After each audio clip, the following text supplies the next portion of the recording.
Despite Pollux's technological advancements, Mr. Abgel felt hesitation, insisting on relying on his skills and intuition. The shadows were thick and foreboding, but he was determined to uncover the truth. "Take my work bag. I won't need it, or the dissection kit for this job," Mr. Abgel said, sounding sure of his old methods as he handed over his worn black leather medical bag. The bag's soft leather bore the marks of its long history of cases and autopsies, proof of his experience. His trust in classic techniques came from years of practice and intuition. "If you won't use the gadgets, at least take the comm device. We'll help you from out here," Pollux said, trying to hide his frustration as he leaned in, still wanting to help his stubborn father. "Papa, please reconsider. These are state-of-the-art. Use them," Castor urged, pointing at the devices, his urgency clear. "You boys know me. Instinct first," Mr. Abgel said with a wry smile, ruffling his locks. "Still, using comms and hacking devices makes sense tonight." His voice was firm as he considered his options. "Fine. Just come back in one piece, Papa," Castor said, glancing at the group. "The longer we wait, the higher the risk." "I'll work as slowly and meticulously as needed. No stones will be left unturned," Mr. Abgel reassured, his gaze steady as he walked toward the hospital's rear. "I know what you two can do, so you'll manage if things get weird out here," he said, his voice assuring with a hint of fatherly pride. With that, he vanished into the dim corridor, leaving his sons anxious and anticipating the night ahead. At the entry point, the funeral director, who was key to the investigation, threw a small, round device at the closest security camera. It hit the target and glowed with a soft blue light. Right away, Castor and Pollux took control of the hospital's security system. Pollux sat at his laptop, quickly typing as he worked through the complex network. He started a loop feed in the camera system, which turned off the nearest motion sensors and made Mr. Abgel invisible to the security staff watching the screens. The twins, who had inherited their father's skills in demon hunting, were essential allies. They helped him by sending real-time updates and warning him about dangers in the shadows. "Clear for entry, Papa," Castor said over the wireless device, his confident voice cutting through the tension and bringing the team together for the mission. "The loop feeds are set. The security team will only see empty hallways for now," Pollux said, his steady voice showing his experience from many missions together. "How long do I have inside before the hospital's security system reboots?" Mr. Abgel asked urgently, his voice clear through the device and showing the need to act fast. "You only have 20 minutes before the security and cameras come back online," Pollux replied, his voice tense as he stressed the short time and high stakes. "A job like this usually takes at least an hour. Are you sure I can't stay inside longer?" Mr. Abgel asked, his stubborn tone adding to the tension. "No matter how similar they may seem, each job is different. For this job, you only have 20 minutes, Papa. You need to move now," Castor replied, firmly reminding him how important time was. "You make a valid point, Castor," Mr. Abgel acknowledged with a resigned sigh, his voice gravelly from age. "I know I can be stubborn sometimes, but that's what happens when you become old-fashioned." The lines etched on his face deepened, hinting at years of steadfast principles clashing with modern ideals. "Old-fashioned? Papa, you're just old and have no fashion," Pollux joked, a playful smirk on his face. Their light teasing eased the tension, showing the deep affection and respect between them. This warmth stayed with them, even in danger. As Mr. Abgel neared the heavy steel door at the back of the hospital, his heartbeat quickened, feeling the weight of what lay ahead. "When you go in, turn right at the second hallway. The first analysis room is the second door on the left," Pollux said, his voice tight with urgency. He frowned and glanced around nervously, feeling the seriousness of what was coming. As Mr. Abgel walked down the empty hallway, his senses sharpened. A cold chill ran under his skin. The sharp smell of sulfur grew stronger with each step, warning him of danger. He saw his breath turn to mist in the cold air, a clear sign that something was wrong ahead. As he neared the analysis room, Mr. Abgel gripped his carved cane tighter. With a quick move, he revealed its hidden blade, sharp and shining in the dim light.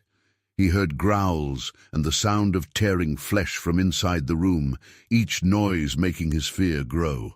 In the shadows, creatures with glowing eyes waited, hungry for human prey. Mr. Abgel took a deep breath to calm his racing heart. Carefully he slipped into the dark analysis room, alert and ready with his weapon. He was prepared to face whatever danger waited for him. His courage shone in the darkness, revealing his strong determination. Mr. Abgel spotted 6 beasts disguised as pathologists, feasting on patient remains. They were so focused on eating that they didn't see him. Unknowingly to them, it was their last meal. With quick swings of his blade, Mr. Abgel cut off their heads and watched the bodies drop. 15 minutes left, Custer said, his voice tight over the comm. Faint static and the sound of keyboard keys showed how closely he and Pollux were watching the time from their command post in the hearse outside. A digital countdown glowed red on the screen next to him, reminding them how fast time was running out. Already? I thought I had 20 minutes. Mr. Abgel's voice shook with disbelief, his words echoing down the corridor. Sweat formed on his brow as the pressure of the situation weighed on him. Each tick of his watch felt like a plea for more time. I guess that's what happens when you're being thorough, Custer replied, trying to sound light as he watched the surveillance feeds flicker. The blue light from his laptop highlighted the worry on his face. Papa, are there any survivors? Pollux's voice crackled over the line, his eagerness barely hiding his stress. The question felt heavy, his hope clear even through the static. Not that I can tell. These bodies look dead to me, the funeral director said, his voice flat as he stepped carefully around the bodies on the cold tile floor. Limbs were twisted and mouths frozen in silent screams. The chill from the room seeped into his bones. Pushed by determination and growing anxiety, Mr. Abgel searched the battered steel file cabinets along the walls. Each drawer screeched as he opened it.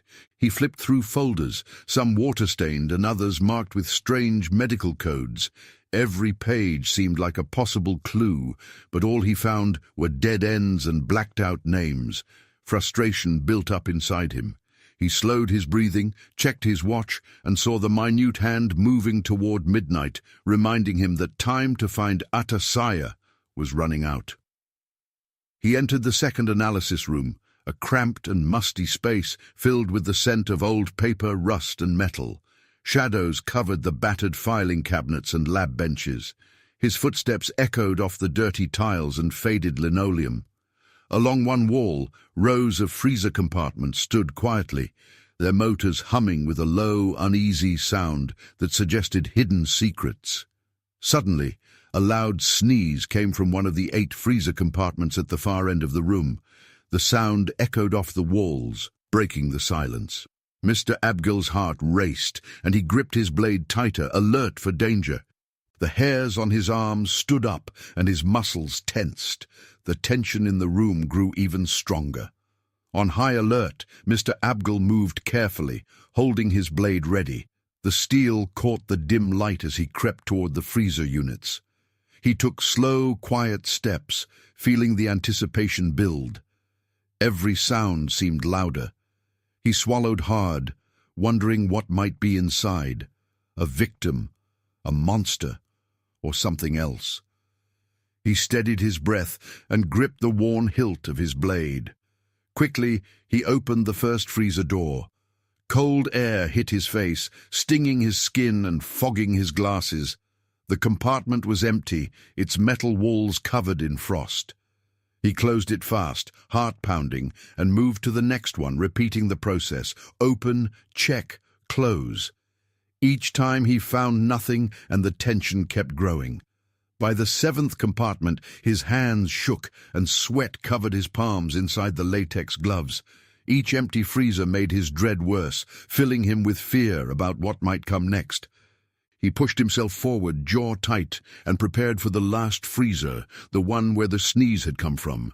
At the eighth compartment, his hand shook so much that the handle rattled. He pulled the door open, and a large black man burst out of the freezer, eyes wild and bloodshot, breath steaming in the cold. Before Mr. Abgel could react, the man lunged at him, fists swinging and teeth bared, driven by panic and adrenaline. Mr. Abgel dodged back, his heart pounding. "I'll kill you before I let you eat me," the man shouted, his voice shaking with fear and desperation. He threw wild, powerful punches, each one driven by the need to survive. Air rushed past Mr. Abgel's ears as he dodged, the heavy fists missing him by inches and hitting the metal cabinets behind him.